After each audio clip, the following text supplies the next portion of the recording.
Michael Pincala. Good evening, everyone. Michael Pincala, special education teacher at PS 147. I'd like to reiterate what was said from the board here, that the council rather, that I appreciate the perspectives of parents being shared. And that's what we're talking about here. The choice of parents, the choice of parents trying to find the education that's appropriate for their child. But I use the word choice in the sense of a parent makes a decision based on what they know. During our parent-teacher conferences at PS 147, an individual who made a choice to get $10 an hour stood outside of our school and handed out pamphlets advertising the success of Harlem Success Academy and the potential success, not the proven success, but the potential success of Brooklyn Success Academy. That is what they received. Everyone in the neighborhood was getting it outside of the community stores. There's advertisements outside everywhere. They're being paid to give out information about your school. Our school, we receive whatever students come into it. We teach whoever comes into it. I provide choices for the parents that are within the school in order to teach them where they want their child to be taught within the curriculum that's been mandated. And I work with the community. I work with people who are running I choose to do that. But when advertisements are given in the face of people, when they're put in front of them without a dialogue beforehand, that's not a choice. That is, this is what you should do.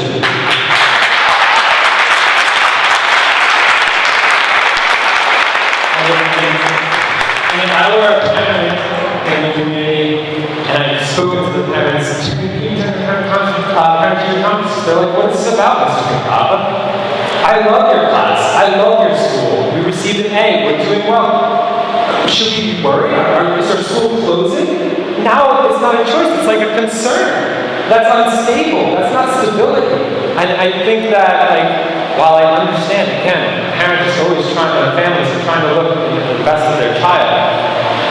If there's going to be a choice, it's a choice between two equitable schools. It's a choice between two equitable presentations of the schools. It's a choice made on an equitable opportunity to make a decision. And I can't call it choice as much as I don't want to use inappropriate words, but I think that there are analogies that I can use to what's being done.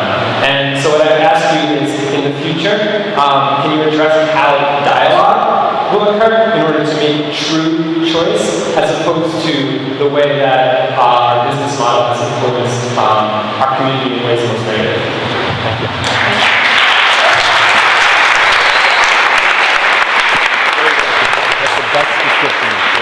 So yes, we do have pamphlets that we hand out, but I think the bigger part of what we do is we get into the community. We spent a lot of time talking with daycares in this area, community organizations. We've really tried to reach out to the community and talk with parents and talk with community leaders who are interested in learning about our school. So it's not just about handing out a pamphlet, but we're really trying to engage in dialogue with all of the community stakeholders. And I think one component of that is talking with daycares, talking with community organizations that work with our youth. And then again, starting this dialogue for these new schools that we're applying for, continuing to come to the community board meetings for coming to the CEC meeting District 14. So again, I say this is the beginning of a process for our schools we're applying for. This is not the end of this dialogue. This is the beginning. You did not speak to the issue. Speak to it. All these operatives paid $10 an hour in front of schools that confuse parents. I'm aware that the success stories talk about change. And I'm aware as well that HSA 1 is on its 4th principle. So I'd like to know how in the space of 5 years and 4 principles we will coherent educational philosophy that you feel confident enough to replicate to 4 schools, and then 7 schools, and then 9 schools, and more schools.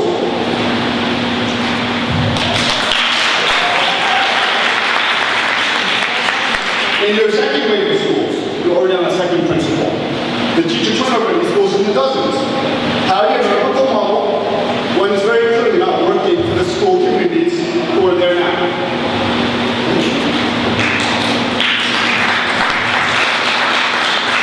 Continuing about change, you say one thing to the parents and the public, and you say another thing You tell everyone we're not all test prep, but you have your teachers wearing bright orange slam the exam t-shirts.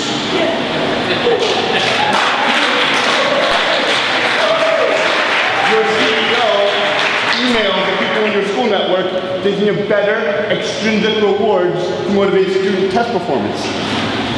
How are you thinking about the long-term interests of the students across New York City when you're focused on such short-run, intermediate goals as a third grade test, a fourth grade test, a fifth grade test? Please explain how your model is truly replicable and in the best needs of all our students.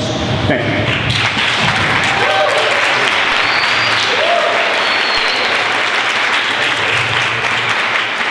So thank you for your comments.